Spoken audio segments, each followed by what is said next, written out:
Well mga idol, gagawa tayo ngayon ng beefsteak Tagalog. Kailangan lang po natin niwain ng karne na medyo manipis. Ay, putol-putulin. Ayan, ganyan lang mga idol. At pagkatapos niyan, ayan, lagyan natin ng soy sauce, toyo, at ng kalamansi. Masarap po yan. Tsaka lagyan din natin ng pangpalasa. Ayan.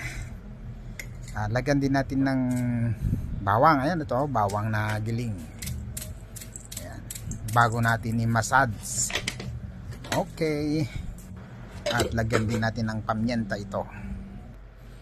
Ayan, ito na. Ibabad lang natin ito ng mga 1 oras. Ayan mga idol, ito ang sibuyas na gamit natin, pula. Binili ko ito kanina sa Mercadona. Iwain lang natin ng juliana. At ayan, nahiwa na natin. Ayan. At magpainit na po tayo ng mantika. Ito na. Prito na natin yung karne. Ganyan lang ang pagprito ito.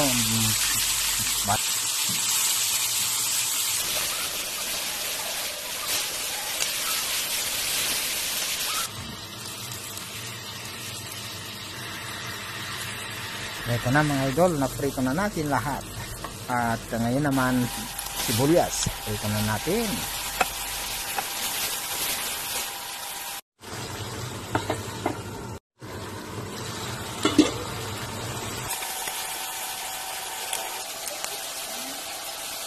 Pagkatapos natin maprito yung sibuyas, palambutin natin ulit yung karne. Tsaka dinagdagan ko ng sabaw dito para lumambot yung karne kasi medyo matigas pa. Ayan, malambot na yung karne mga idol. Ito na nga, luto na.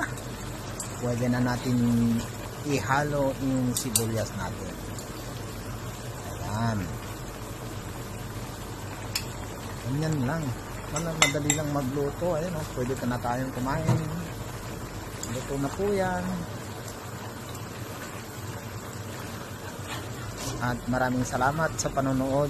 Paki-like and share na lang ng ating video mga idol. Bye bye.